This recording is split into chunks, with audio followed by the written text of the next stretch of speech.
From my childhood friends in the small Connecticut town where I grew up to the sophisticated circle of artists and writers I've gathered around me in Brooklyn over the decades. At 72 years old, I am sharper than a tack, healthier than I have any right to be after a lifetime of city living, and more active than ever. I start my days with a brisk walk through Prospect Park, where the early morning light filters through the ancient oaks and joggers, nod hello as they pass. Then it's off to my watercolor class at the community center, where I've been experimenting with bold abstracts inspired by the Brooklyn skyline.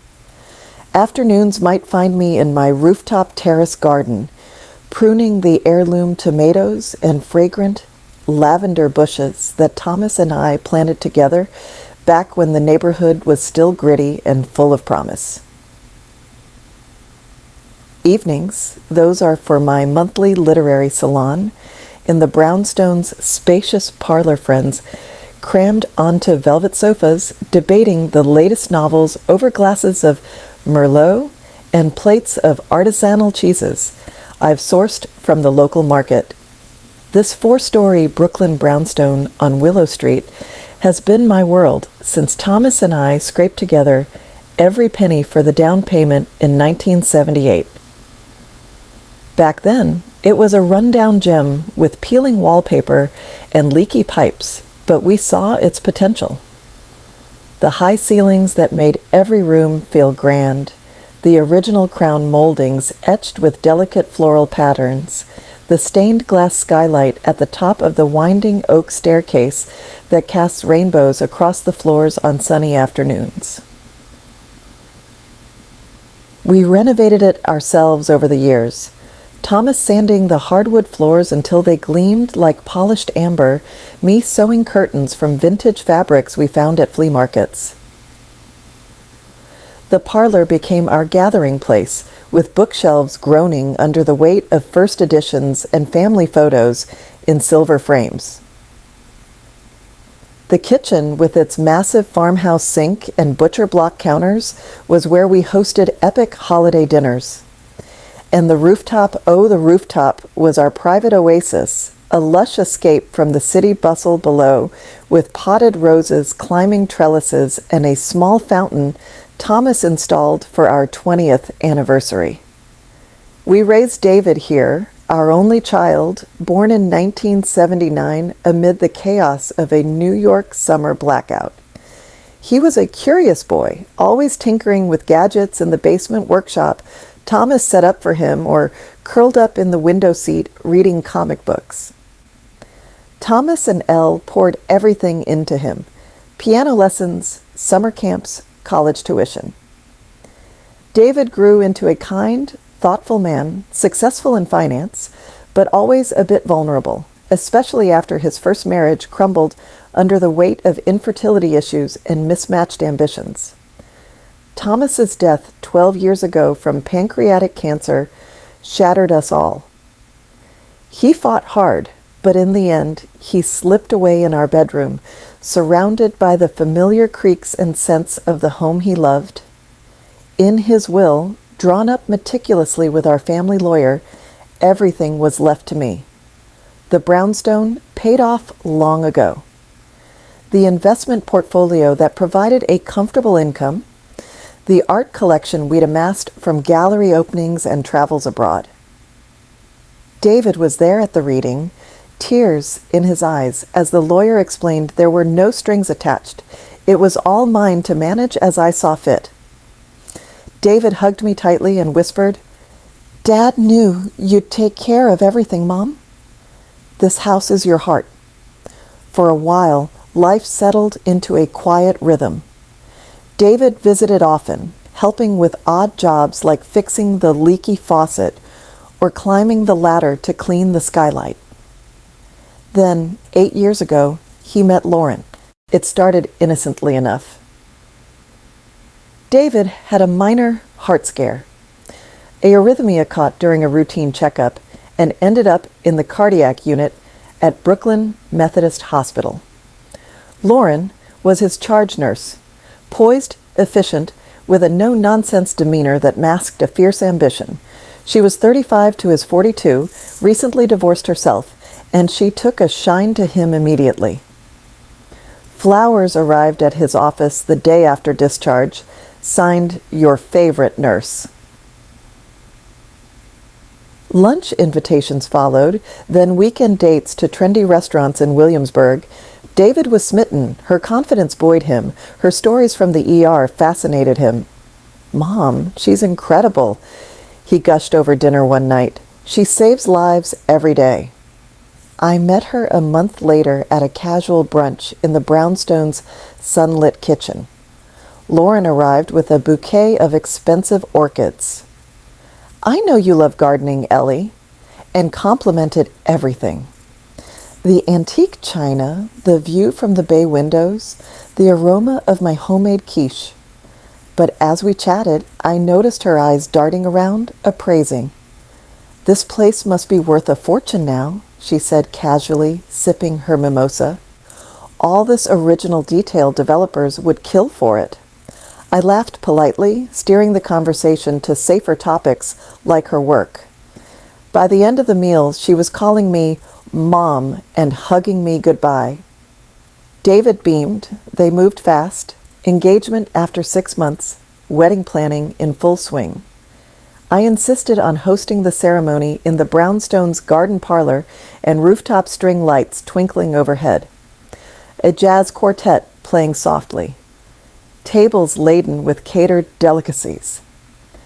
I footed the entire bill, nearly $50,000, because I wanted David's happiness above all. At the reception, Lauren pulled me aside amid the clinking glasses and laughter. Her cheeks flushed from champagne. She leaned in close. "Ellie, thank you for everything.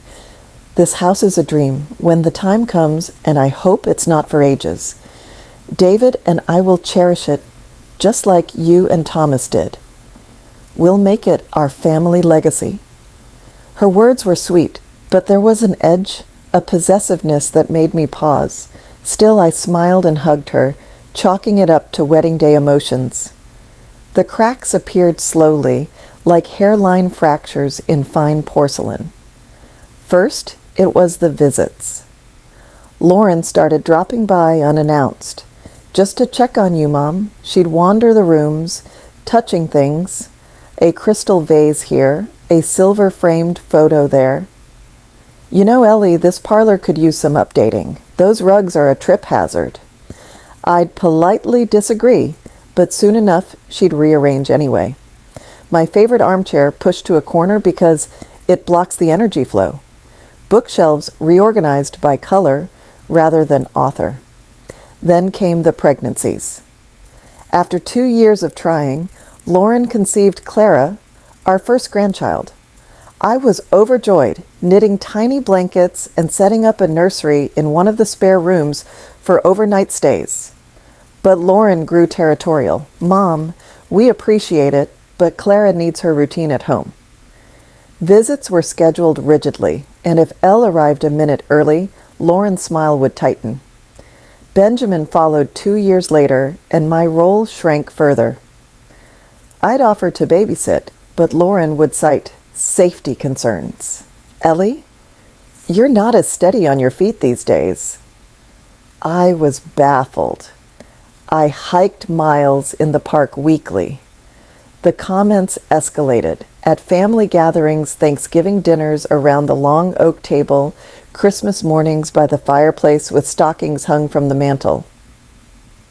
Lauren would watch me like a hawk. Did you see how she hesitated naming that actor in the movie? Memory slips. Or, after I misplaced my phone once, it was under a cushion. Classic sign of decline, David, we should talk to a specialist. David would frown but say nothing. Caught between us? Elle began feeling off foggy-headed in the evenings, unusually tired. My hands would tremble slightly when pouring tea. I chalked it up to age, but my annual physical with Dr. Patel showed nothing amiss. Blood pressure, perfect, cholesterol low, no neurological issues.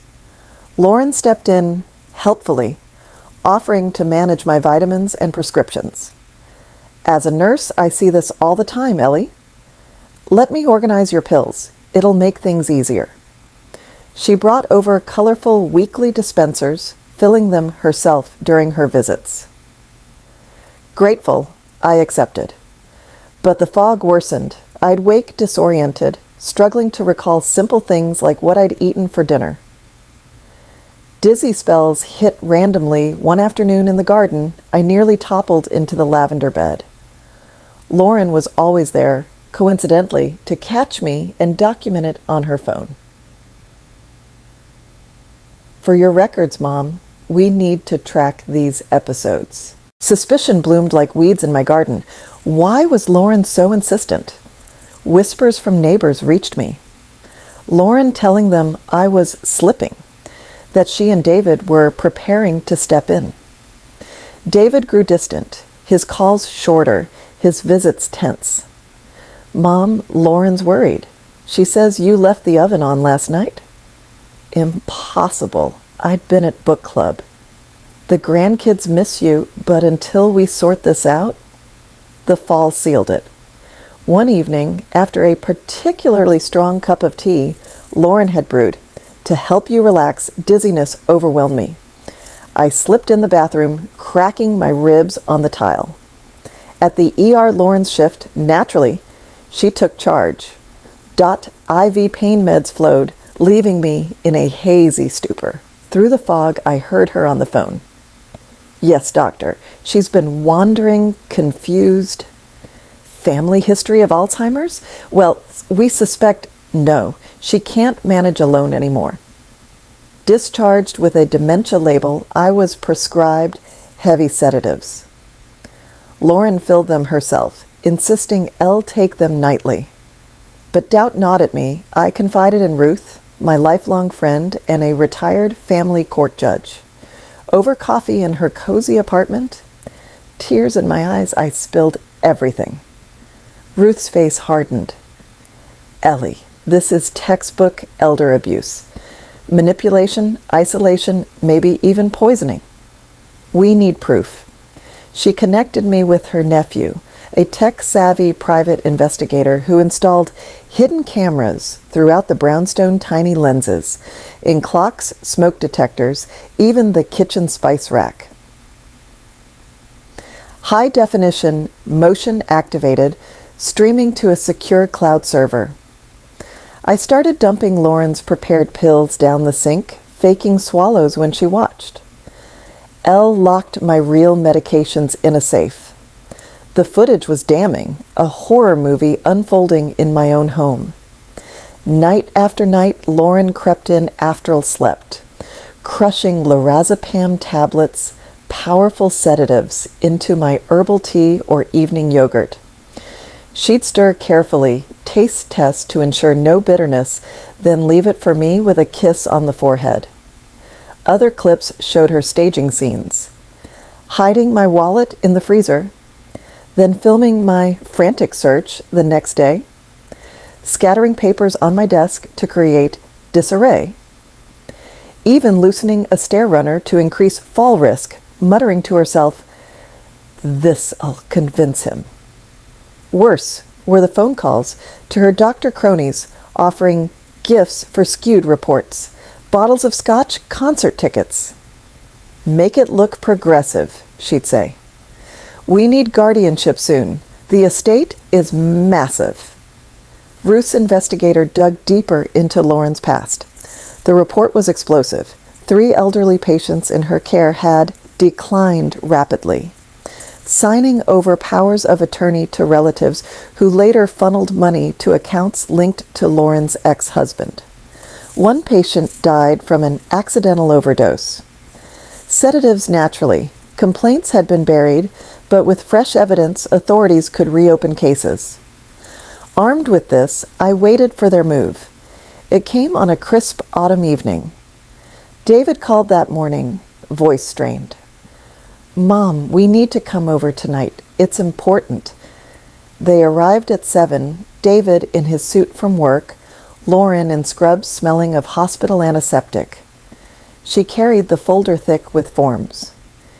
Petition for involuntary commitment to Willow Crest Nursing Home, a grim facility known for its locked wards and understaffing. Diagnosis: advanced dementia. Recommendation: immediate removal for safety. Power of attorney to David, read Lauren. The brownstone would be sold to fund care, proceeds managed by them. David could barely speak, his face ashen. Mom, the doctors say it's time. Willow Crest has great programs. We'll visit every week. Lauren thrust the papers forward, pen in hand.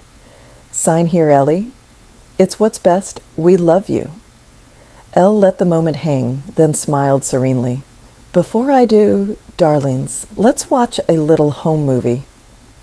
Elle opened my laptop on the marble coffee table, the screen glowing in the dim parlor light.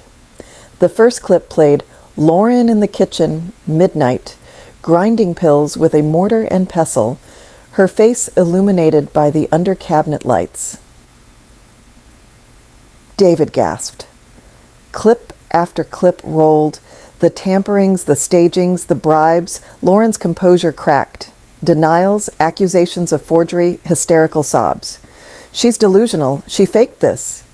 But David wasn't buying it. He grabbed the investigator's report. I slid across the table, scanning pages of bank records, patient complaints, witness statements.